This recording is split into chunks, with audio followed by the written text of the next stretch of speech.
Alrighty. Good morning, everyone. It's Coffee and Politics Online with Sydney Walker. And today I have an office discussion that this has been on the ballot. A lot of attention has come to this particular organization over the past few years. So we need to get some really good education on it. And today I am joined by Michael Williams. Good morning, and thank you for coming on. It's a pleasure to be with you. Thank you. Thank you. He is a former railroad commissioner. So everybody hears railroad commission, and we think railroads. But in actuality, that is not what they provide oversight for. So the Honorable Michael Williams is going to discuss that organization and, changes that we've seen, but also so you can understand when someone is running for this organization, running for a seat, you understand what it does so you can make the best choice in the ballot box. So again, thank you for coming on. Good to be with you. Yes. So Railroad Commission it has a really interesting history that it actually started out providing oversight for railroads in the state of Texas, but It did indeed. The Railroad Commission is the oldest regulatory agency in Texas government. Okay. It was established in 1891 to regulate the railroad industry because that's how we got our goods and products from the farm, from the ranch to the store to our homes. We did it on railroads. a big part in commerce. Yeah, and then 10 years later, we had our first oil and gas well in Spindletop outside of Beaumont. Okay. And so then the way we moved oil was to put it on rail tankers.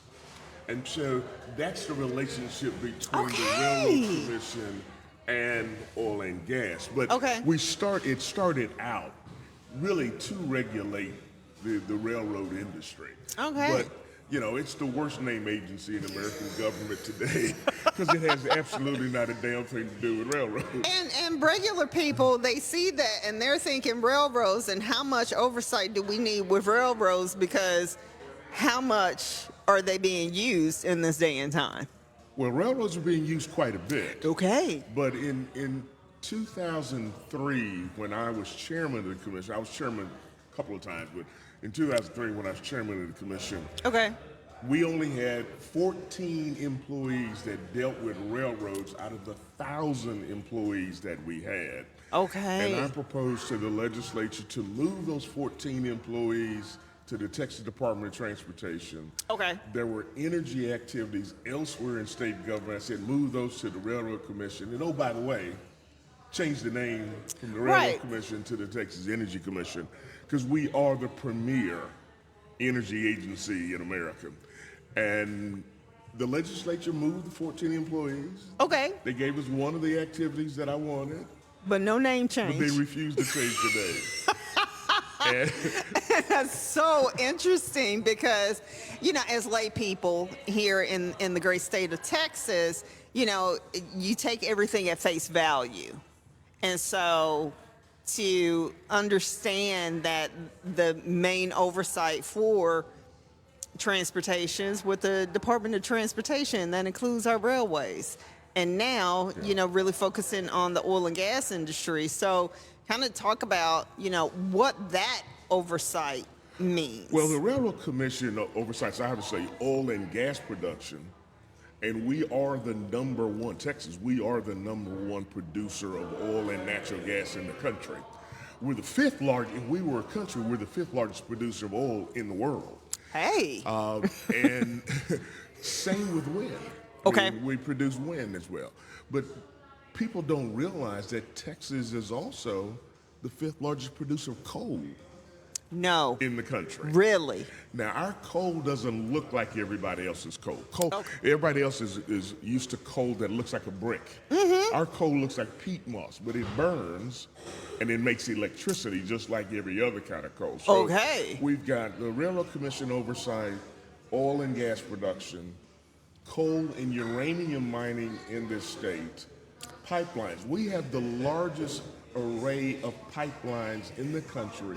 We have more miles of pipeline underground than we have interstate highway miles in this state. Okay, so everybody who has lived in South Texas, we know about all the oil refineries down there. But to hear that we have that much pipeline, Yeah. we one, of course, we don't see it, but is it taking that refined product that we're seeing? Some of it is. Okay. Some of it is moving refined product, but some of it's moving natural gas. Some of it is moving oil to the refinery. So Okay. we've got an enormously complicated, complex array of pipeline underneath these streets here. Wow. You know, so the Railroad Commission has the authority, just as they say for oil and natural gas production. Right. The commission gets to tell you when you can drill, where you can drill, how long you can drill, how much you can produce. So to all my former geologists that I used to work with when I was in college and looking at all of the well graphs that we cataloged for them. So that is a big task with saying, hey, you can do this here when I say so. And I can see that as being kind of like the good bad cop of the industry. It is a cop shop. Okay. Like I said, it's a regulatory agency. And the reason you have OPEC today, Yes. I mean, OPEC was established in 1960, but the reason it was established because three men, and at the time they were all men, but three men in Austin, Texas, got to set the price of crude around the world. And the Iraqis and the Iranians and the Kuwaitis and the Saudi Arabians and Not the happy Venezuelans with that. and the Venezuelans said, we're not letting three guys in Austin, Texas set the price of crude. Right. And so they created their cartel so they could compete with Texas, which was the #1 producer of crude in the world at the time. Wow. And so, I mean, they say everything is bigger in Texas, and literally it is. It is. Wow, that is very interesting. So I'm sure that shakes some leaves and trees down in Austin with those three.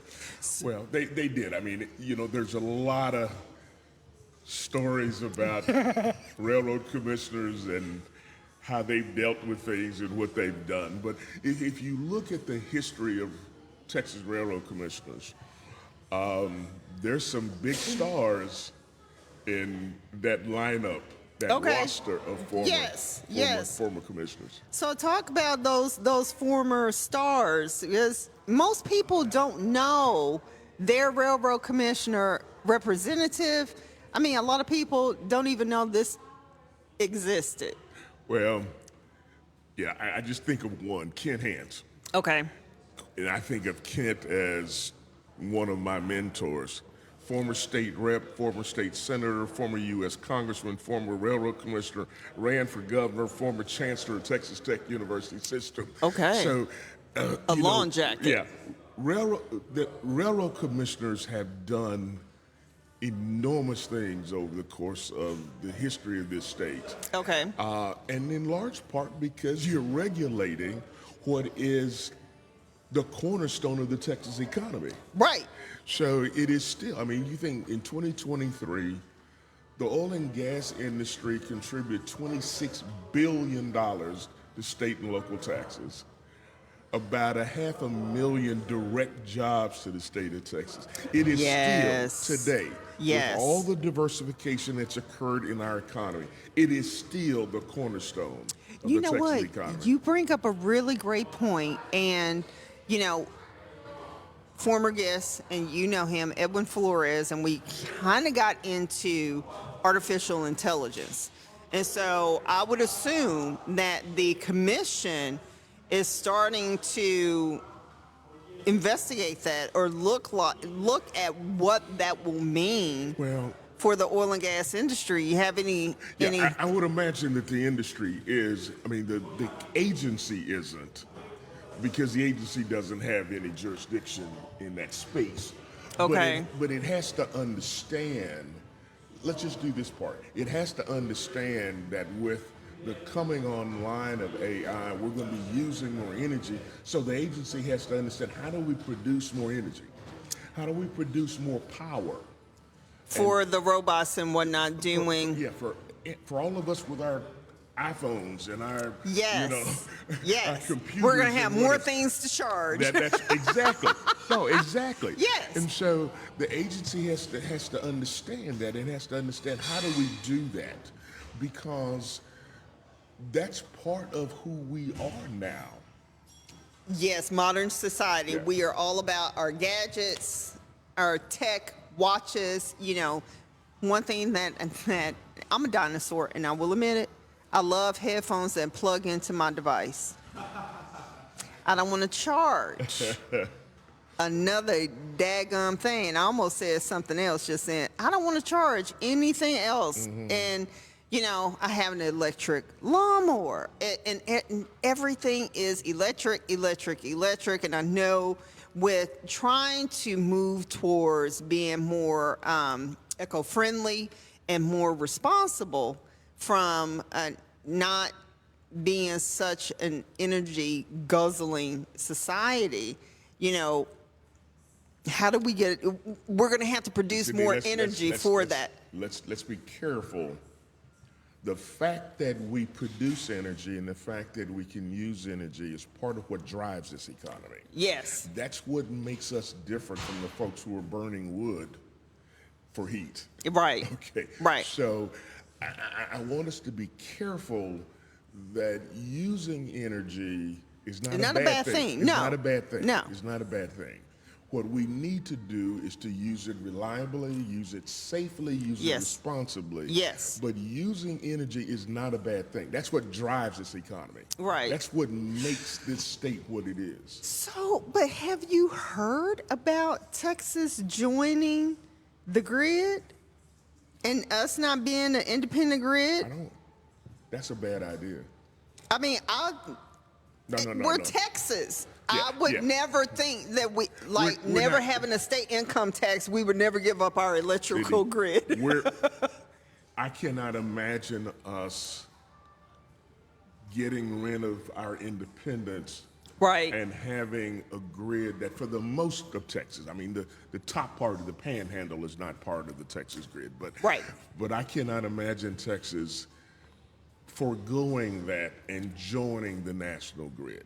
Right, because I would think that all of our production then would go towards. It could. And I know we do sell some of our resources to the national grid and whatnot. Right. I mean, money is money. But I just, when I saw that, I was like, I don't see the governor's office saying yes to that. That's not going to happen. That's not going to happen anytime. That's not going to happen. Okay. That's not happening. Okay. Texas is going to be Texas. That's who we are. Independent all the way. So if you're just tuning in, we have Michael Williams. He's a former railroad commissioner, and we're talking about, our economy and how energy is a really big part of taxes that we get to collect based on this industry, but also what the regulation of it does. And just knowing that, it formally provided oversight for the railroads in the state of Texas, that moved over to the Texas Department of Transportation. So now the Railroad Commission really focuses on our energy production. Fossil fuels. Yes, fossil fuels. But you also mentioned uranium. Talk about that, because I didn't know that we mine uranium. We don't have large deposits of uranium, but we do have some. Okay. And so the Railroad Commission regulates the mining of coal, and the mining of uranium, and the reclamation of those sites when the mining activities end. So when coal mining ends and you've got these big old dugout holes, yes, then you want the owner to put it back the way it looked like before they started. Grow some grass and some trees and whatever. Right. And it's the same thing with uranium mining. So that's the principal responsibility of the Railroad Commission in those two spaces. Okay. It's going to be providing the oversight for the mining of those ores and then for the reclamation of the land when it's over with. Okay, yeah, because we definitely don't want to have sinkholes and having that as a No. problem here. No. Okay, that is very good to know. So, And coal mining is interesting. I mean, coal mining, when you dig those big old holes, you're digging up more dirt than you're digging up coal. so it sounds very labor and resource intensive. Yes, it is. Yes, so it is. let's talk about some of those regulations because, as, individuals, consumers, and just, family and a citizen of Texas, what regulations are put there in place that you guys provided oversight for that made sure that we were safe? Well, let's start with one. When I first became commissioner in 1999, oil was at less than $20 a barrel. Yes, it was. I remember those And times. many small producers, particularly, were walking away from their wells and abandoning them because they couldn't afford to keep them. Okay. And so when we had about 100,000 wells that had been abandoned to the state. And as you know, an abandoned well has a risk. It's not always certain, but it has a risk that it will leak oil or gas into To the groundwater. lakes, rivers, and aquifers. Yeah. And so one of the things that we did was to pass a rule that said that every operator in Texas had to have a bond or an insurance policy to cover the cost of plugging their wells if and when it became necessary. Okay. It was enormously controversial. It helped get me an opponent in my 2002 primary race. Why would that be controversial? Well, because for some of them it was expensive, and for some of them they weren't merit worthy to get a bond, and so they couldn't get one. And before that, you could be, I used to tell this joke, that you could be in the oil business and saddle up to a woman at a bar and say, I'm in the oil business.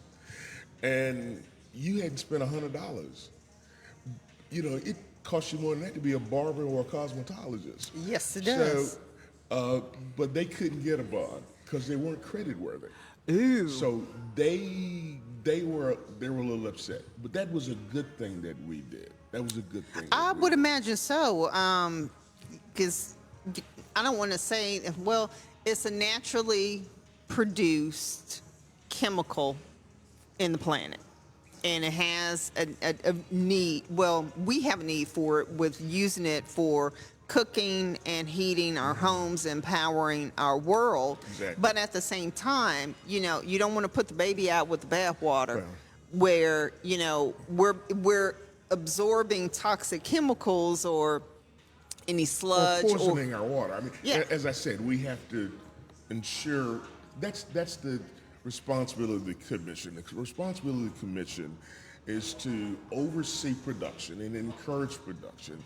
It is to moderate against inefficiency and ineffectiveness in production. It's to ensure reliability and safety and how we provide energy to our citizens. So that's the agency's responsibility. But we cannot, and it was a great thing that the agency did, was to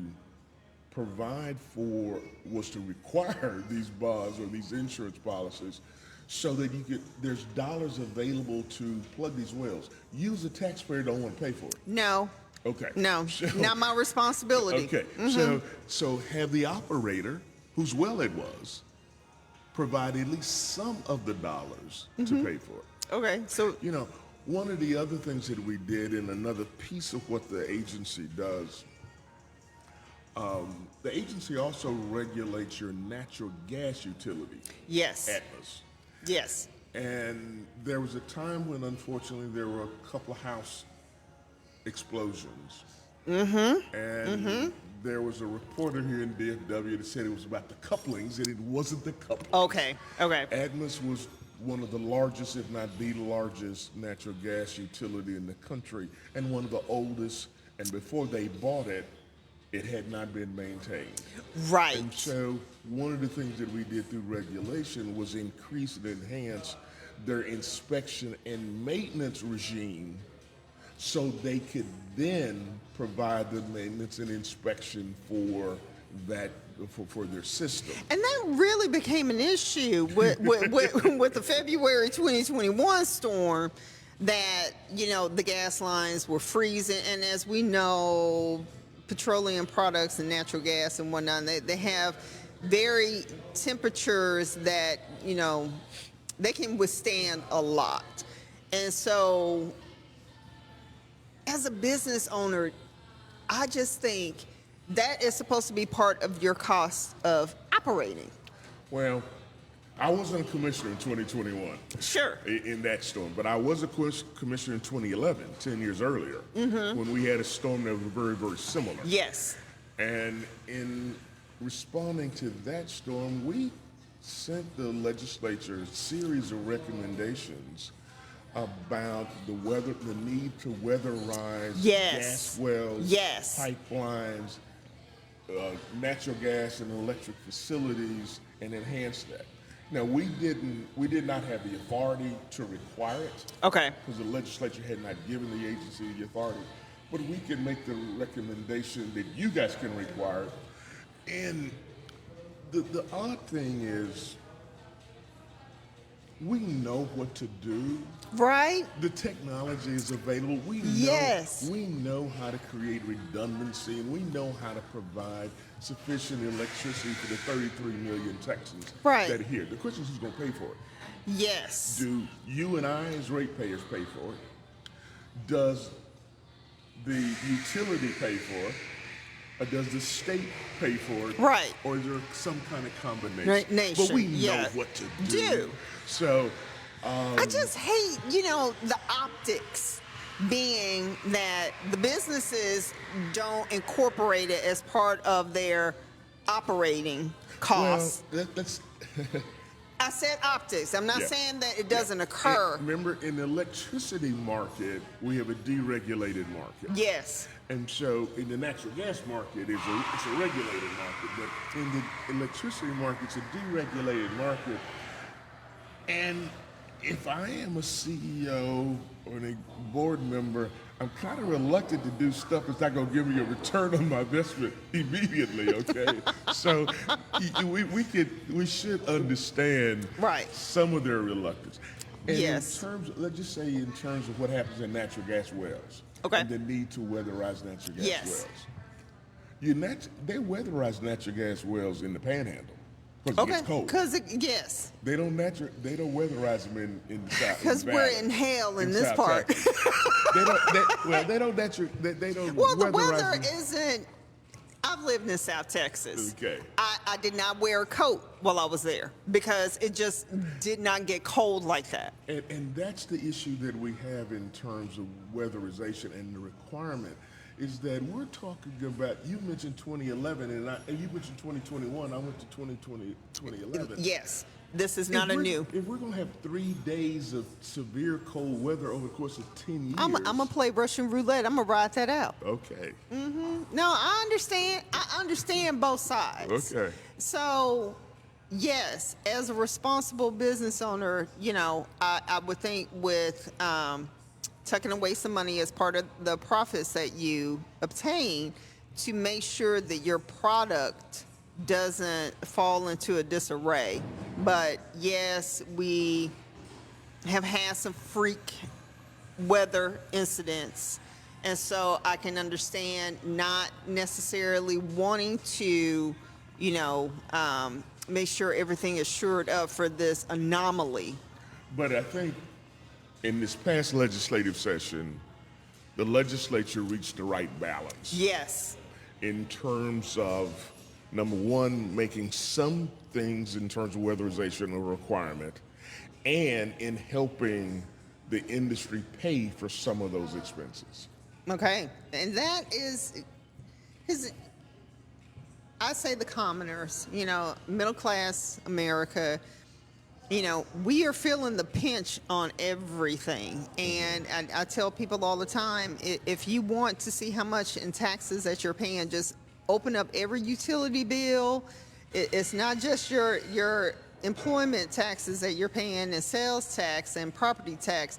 We have a lot of taxes that we pay, and we want that balance where it's not just completely passed on to the consumer, because if people are having to decide who's Peter and who's Paul and who's going to be robbed to pay one of those, that's not a good place for society to be in. So it's great to hear that the commission is moving in the direction that we want things to move, because 2021, it was a firestorm media-wise with everything. And I want to go back to wind, because that's something that you brought up. And I know that a lot of people have been deterred about, wind turbines. But what is the commission doing with regulation in that? The commission doesn't have jurisdiction over wind. Okay. When I was chairman, I advocated for wind, but the commission has no jurisdiction over wind. Wind is really, the guidance over wind is really landowners. Okay. Negotiating with wind producers. But we're still the number one producer of wind in the country in Texas. Who would have known that? Well, God had a sense of humor.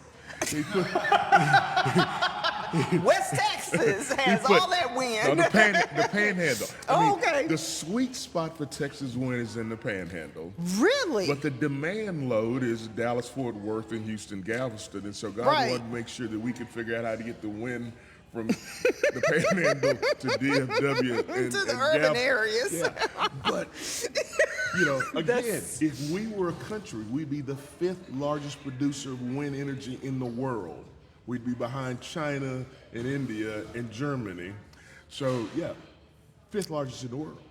Wow. And so the commission doesn't have any oversight on making sure that the turbines... No. Wow. No. Nobody does. Nobody is... So is there you pushed for it. So did anybody else, take up that fight? Governor Perry. Part of the reason we have as much wind energy in Texas as we do is because of Rick Perry. Oh, well, check that out. I've heard lots of good things from my political husband about Rick Perry. And he's part of the reason why you were TEA commissioner. Yeah, he appointed me to TEA. Well, hats off to that. He pulled me out of retirement. So there is somebody who can do that then. That's a story for another day. That's a story for another day. Well, gosh. So now the legislature, state government is not looking to provide any oversight in that. I mean, because if we're, that big of a producer of wind energy, I would think that we would want to make sure that, we're still living up to our Texas, reputation. I think part of it has been the industry has grown on its own. Yes. And the federal incentives have been sufficient enough to encourage the development of wind and solar energy. And the landowners negotiate with the wind producers about how they're going to use their property. Okay, and renting so it out. It seems to be working. Okay. Okay. The role for the government yes. is really at ERCOT and the PUC is building those transmission lines to get that West Texas wind or that Gulf Coast wind here, to the urban areas or the high demand areas. Yeah. So okay. That's been the role of the state, is how do we build and pay for that infrastructure. Exactly. Okay, because I would assume, we're going to have some cabling that would transport that energy, or how? You get in a car now and drive to West Texas. And see when you get to Abilene going towards Midland, and you see all those turbines. Okay. And you see 60 miles worth of turbines. Wow. But that's a landowner who negotiated that to put those turbines on his or her land. Right. But I was just thinking about with ERCOT and making sure that, that's where that oversight could come in. But the state has a role in ensuring that like in your winter storm of 2021, Yes. that those turbines are turning and generating electricity. So the state has a role in that sense. Okay. Okay. Okay. And the state wants to make sure that if it thinks its demand load is X, and it's looking forward to a certain amount of power from the wind turbines, that they can produce that Okay. power. Okay. So it Okay. has a role in that sense. Okay. All right. So. But that's the PUC. That's not the railroad commission. Oh, okay. Okay. So great understanding of that, because I did not think that we produce that much wind energy. Largest producer in the country, 5th largest in the world. That is And when incredible. I listed the countries, I did list the U.S. So it's Right. China, India, the U.S., okay, and Germany. That's amazing. So go wind power. So, gosh, that's incredible. I just love hearing how we're evolving as a society. And growing up, when I was in school, you know, we talked about the limitations of fossil fuels and how we were going to eventually run out. And We've been hearing that lie for a long time. I mean, so, but it's good to know that we can have a mixture being provided. Governor Perry's position, which I shared, was all of the above. Right. So we're going to go oil and natural gas and coal and wind, solar. We should have more nuclear. Yeah, I was going to say with the uranium, yeah. We don't have a lot of opportunity for hydro, No. but we can do the others. Right. And we should have an energy policy that says all of the above. I mean, I don't see anything wrong with that, because, you know, as fail safe, and not to belabor on 2021 and 2011, it was still conversations about summer demand, because we're in Hades here in Texas, for those that may not know. It just feels like we are directly in front of the sun, making sure that summer demand was being met, and making sure that, you know, the gas was there. Right. Oil, coal, and also wind was, hey, you guys, we're going to see this uptick with everybody using their air conditioners. And I swear I still want to turn mine off. I still have not turned my air conditioner off. Oh my gosh. So this has been a very, very interesting conversation. So we're moving in the right direction as a commission. Do you see where some areas that we could make some more reformations or changes in our policies or rules, as you call them? Well, I think the commission will always be focused on the couple of things that I mentioned earlier. How do we have, in aging fields, Yes. how do we turn loose Texas producers so that they can use new technologies that are coming on, like fracking and other, to expand production? Okay. Yeah, But because at the same time, how Yes. can we also be more conscientious in terms of being environmentally sound? Yes. And I think Texans want us to do both of those. Yes. We want to produce energy because we got jobs and we've got tax dollars and we've got, we need And the kids energy. needs braces, Okay. and Yeah, all that kind yeah. of stuff. Yeah. But at the same time, we also want to do it in an environmentally sound way. So the agency's going to always be looking at that. That's what those our inspectors are doing. I keep saying I've been gone for 12 years. That's what, It's just in your blood. That's what our inspectors do. That's what those hearings are about. It is to make sure that we're producing as much energy for Texas and America as we can, but at the same time being environmentally sound. Right. And at the same time moving it safely and reliably. Yes. So they're going to always be trying to reconstruct the rules and regs to do that even To better. be reflective of the changing times. And I think on an area that we don't talk as much about in that people really don't realize that the agency has anything to do with. In the natural gas utilities, like Atmos, we've got to always be looking at how do we make sure that that part of the Texas industry, as well as the others, is fiscally sound. Right. Because Yes. remember, it's a regulated monopoly. Industry, So yes. it's a regulated industry. So commissioners have to be concerned about making sure that it's financially sound, because when it is, it can pay its employees, it can invest in reliability, it can invest in safety, and at the same time, Turn a profit. turn a profit. I mean, and we want them to turn a profit for sure.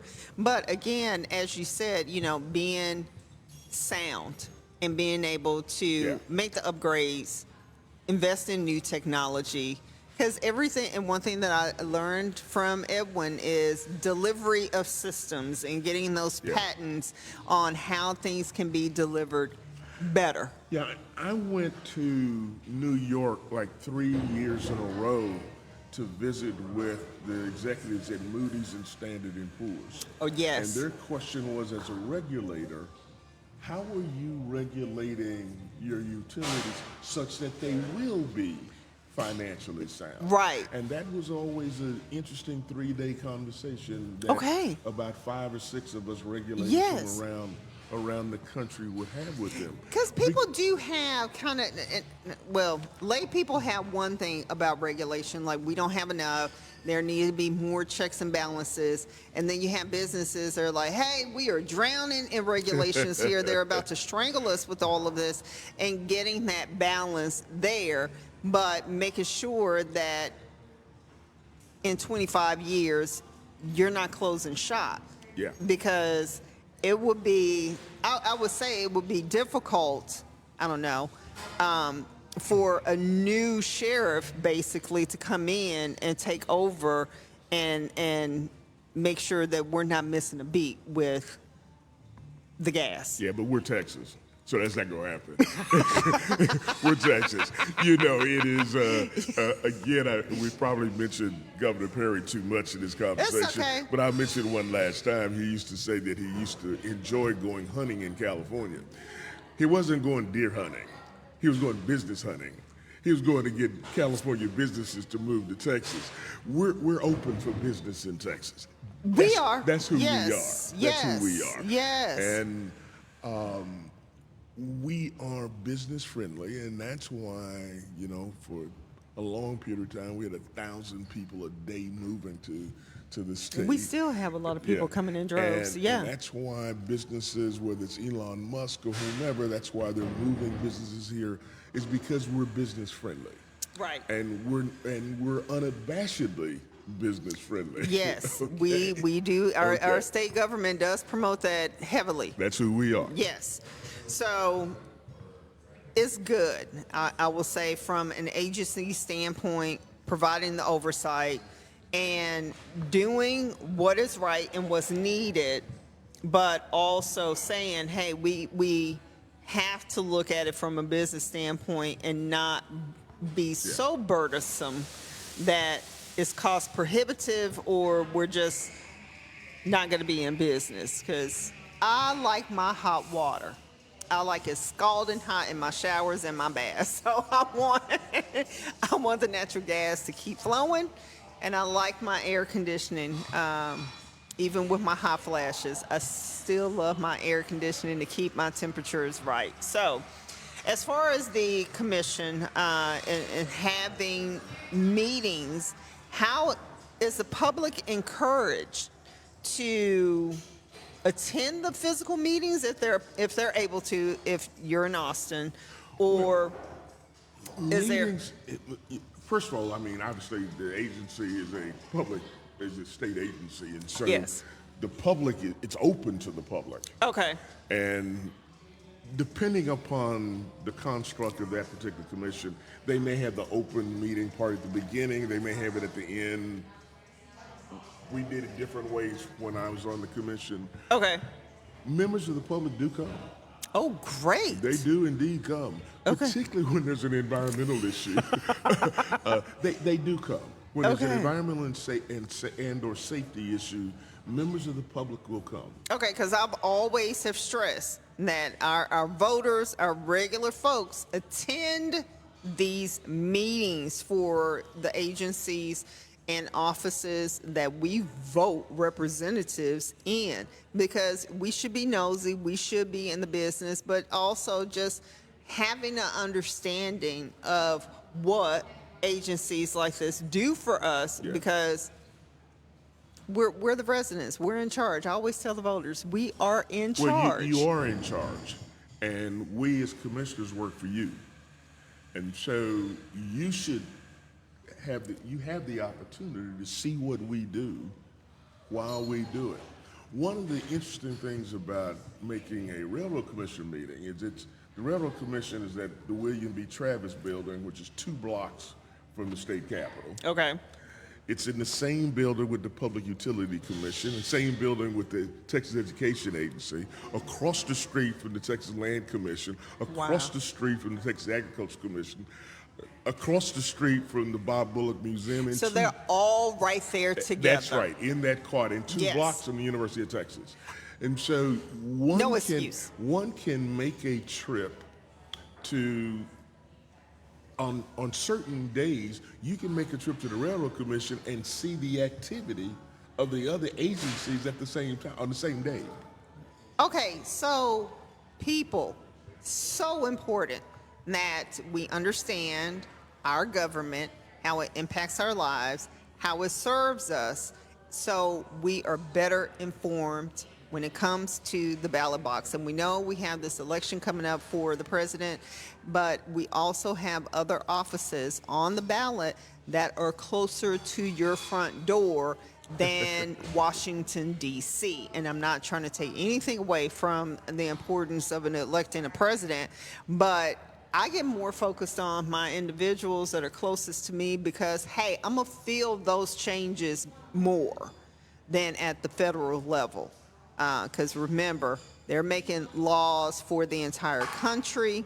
Our state legislators are making laws for the state, and your city council members and school board members are making changes for your particular city and town. So, Well, keep in mind what I said at the top of our conversation. yes. The Railroad Commission of Texas is the premier energy agency in America, even more so than the U.S. Department of Education. So energy, you can't produce agricultural products Without energy. You need it to run the irrigation system. You need it for fertilizer. You need it in order to move the products on a truck. So that agency, the Railroad Commission of Texas, is impacts embedded. your life Yes. every day in so many different kinds of ways. Okay, you bring up a great point because I did not see it and put it together how embedded they are in all parts of our lives. Look, I go shoe shopping, a couple of times a year. I'm a mom. I'm just trying to get the kids to school, buy groceries. I'm not thinking about, the production of oil and gas and how it's getting to the truckers and they're filling up their 18-wheelers and bringing the produce here, and how when I flip my light switch, I just want to open sesame and everything comes on. So, for your average Joe, your commoner, they're not thinking in those terms of, when I open my eyes and I check my phone, that power is there that has recharged my battery. Sydney, you've got a plastic bottle in your house. Where'd that Yes. plastic come from? That's Oil and that's gas. oil. Yes. Okay. Petroleum products. Your hangers. When you flip that switch, where does that light come from? That's Texas natural gas or Texas and Wyoming coal that makes that electricity that turns the light on when you flip that switch. So that's Texas energy. Makes me proud to be a Texan.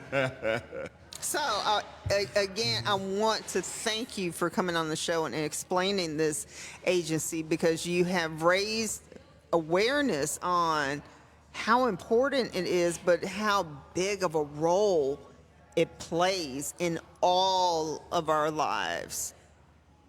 That is a huge responsibility and job that they have. They do. They So do thank indeed. you for serving when you were on the commission. And thank you again for coming on and discussing this Well, agency. I appreciate the invitation, and I thank your viewers for having elected over 12 years a bald head guy that used to wear bow ties and cowboy boots. So I thank you.